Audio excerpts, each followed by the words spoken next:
भक्त कथाओं, पौराणिक कथाओं और सांस्कृतिक कथाओं का अनूठा संकलन। कथास, हमारे अनुभव, हमारी संस्कृति।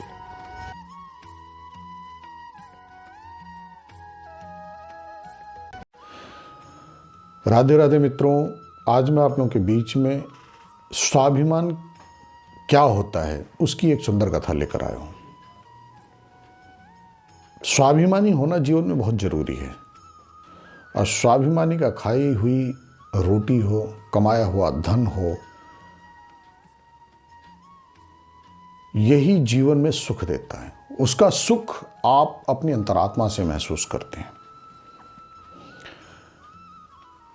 कथास चैनल पे मेरी कहानी सुनाने का यही एक उद्देश्य है कि आप लोगों को अच्छी अच्छी प्रेरक कहानियां मिलें, जिससे आपको भी कुछ शिक्षा मिले।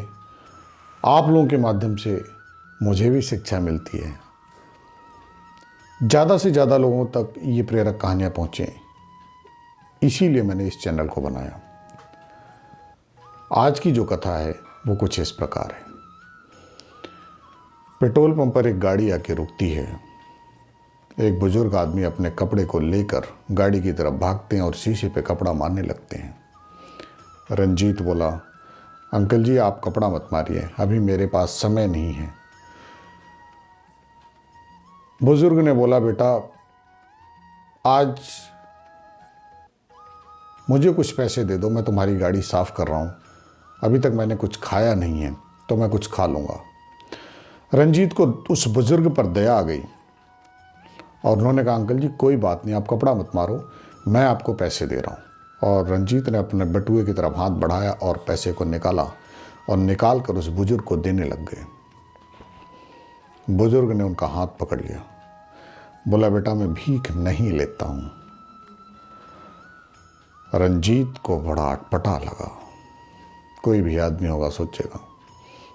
एक क्षण के लिए तो रंजीत को बुरा लगा, फिर रंजीत को लगा नहीं, ये इंसान कुछ अलग है, स्वाभिमानी है। रंजीत ने पेट्रोल भराया। पेट्रोल भराने के बाद उसने गाड़ी को घुमाया और ले जाके गाड़ी को साइड में लगाकर उन बुजुर्ग के पास जाके बैठ गया।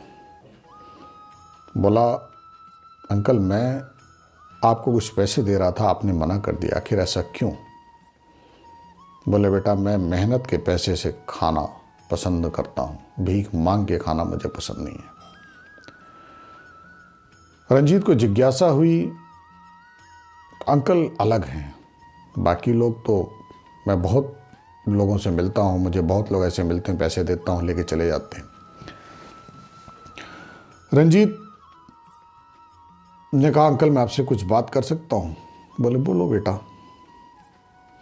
बोले, अंकल आप कहाँ रहते हो?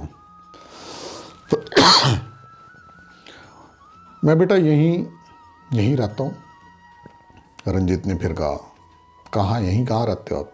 इसी पेट्रोल पंप पे रहता हूँ। रंजीत को फिर जिज्ञासा हुई, इस पेट्रोल पंप पे आप कब से रह रहे हो? अंकल ने कहा, अभी कुछ सालों से यहाँ पे रह रहा हूँ। रंजीत ने कहा कि आपका घर परिवार नहीं है? अंकल मुस्कुराया और उन्होंने कहा, मेरा घर भी है, परिवार भी है, नहीं था। मेरे 2 बेटे हैं। मैंने अपने दोनों बच्चों को पढ़ाने के लिए अपनी ज़मीन को बेच दी, अपने मकान को बेच दिया। आज मेरे दोनों बच्चे काबिल हैं और दोनों इसी शहर में रहते हैं। एक इंजीनियर है और एक डॉक्टर है। अब रंजीत को और जिज्ञासा हुई। रंजीत ने कहा, जब आपके बेटे एक डॉक्टर है और एक इंजीनियर है तो आप उनके साथ क्यों नहीं रहते? तब अंकल ने कहा, मैं उनके साथ तो रहना चाहता हूँ, लेकिन मेरे बच्चों को ऐसा लगता है कि मेरे पिताजी मेरे साथ रहने के लायक नहीं हैं। तो रंजीत ने कहा, ऐसा क्यों? बोले, उनको ऐसा लगता है कि मेरे पिताजी मेरे साथ रहेंगे तो मेरा अपना जो एक सोसाइटी में लेवल है वो डाउन हो जाएगा। उन्होंने कहा, रंजीत फिर बोला, आपने अपने बच्चों के लिए अपनी प्रॉपर्टी बेच दी, अपना सब कुछ बेच दिया, आज आप रोड पर हो और आपके बच्चे ऐसा सोचते हैं? बोला, ये तो कोई भी बच्चे सोच सकते हैं बेटा, मैं कोई अनोखा पिता थोड़ी, अच्छे पता नहीं कितने पिता होंगे जिनके साथ उनकी संतानों ने ऐसा किया होगा। रंजीत को फिर जिज्ञासा हुई।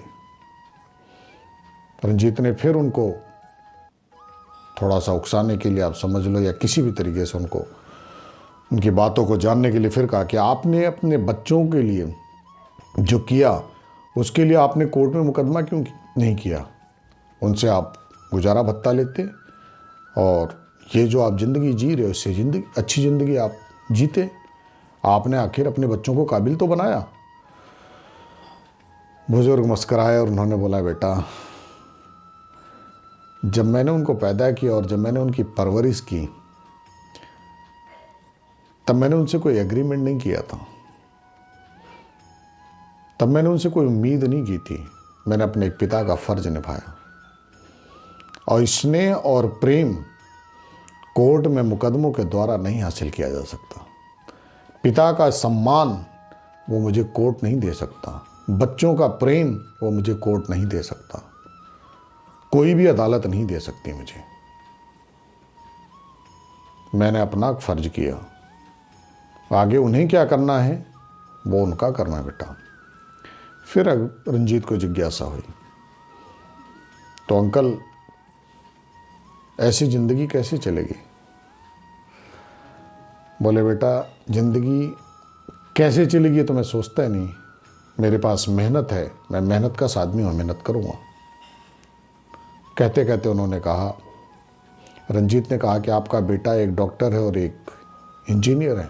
बोले, हाँ, जो बेटा डॉक्टर है वो 60,000 रुपये के बंगले में किराए पे रहता है, 30 से 35 लाख की गाड़ियों में चलता है। जो इंजीनियर है वो भी कुछ ऐसे ही अपनी ज़िंदगी को जी रहा है। तो बोले, आपको फिर उनको रखने में दिक्कत? बोले, अब ये तो मैं नहीं समझा सकता ना, ऐसे ये तो वही समझ सकते हैं, वही समझा सकते हैं आपको। ऐसी बातें रंजीत की और अंकल की चलती रही काफ़ी देर तक।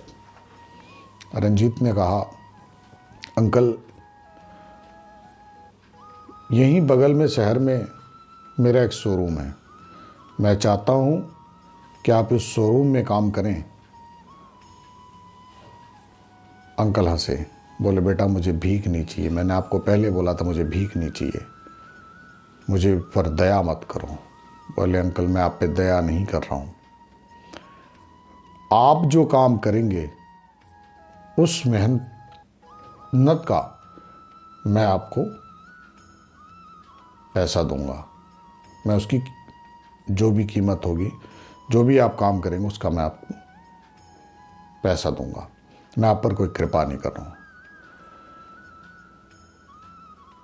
उस बुजुर्ग के पास कोई आस नहीं थी, उन्हें बड़ी प्रसन्नता हुई। एक डूबते आदमी को जैसे तिनके का सहारा मिल जाए, यहाँ तो पूरी नाव ही मिल गई थी। और वो पिता उनके साथ चले जाते हैं और उस शोरूम में काम करने लगते हैं। इस कहानी में आपने क्या समझा ये तो आप मुझे बताएंगे, लेकिन मैंने जो समझा वो मैं आपको बताता हूँ कि एक पिता अपने 4 पुत्रों को आसानी से पाल सकता, उनको काबिल बना सकता है, लेकिन 4 पुत्र अपने एक पिता को पालने में इतने बेबस हो जाते हैं, इतने अधीर हो जाते हैं, इतने कमज़ोर हो जाते हैं कि उनका पिता जगह जगह भटकने के लिए मजबूर हो जाता है। वो पिता आपसे क्या मांगता है? 2 वक्त की रोटी, थोड़ी सी हंसी, बच्चों के साथ खेलना, तुम्हारे चेहरे पर हंसी देखकर उसको हंसी। जिस पत्नी के कारण, जिन बच्चों के कारण हम उसका तिरस्कार करते हैं, कभी बैठ के अकेले में सोचो उसने हमारे लिए कितने दुख उठाए हैं। हमें तो पता भी नहीं होगा कि वो धूप में चलते थे। वह पिता आपसे क्या मांगता है, वो माँ आपसे क्या मांगती है? सिर्फ और सिर्फ आपकी खुशियाँ मांगती है, 2 सुंदर बोल आपसे मांगती है। और हम क्या दे रहे हैं? उस बूढ़े पिता को, उस माँ को क्या देते हैं? और कुछ नहीं देते।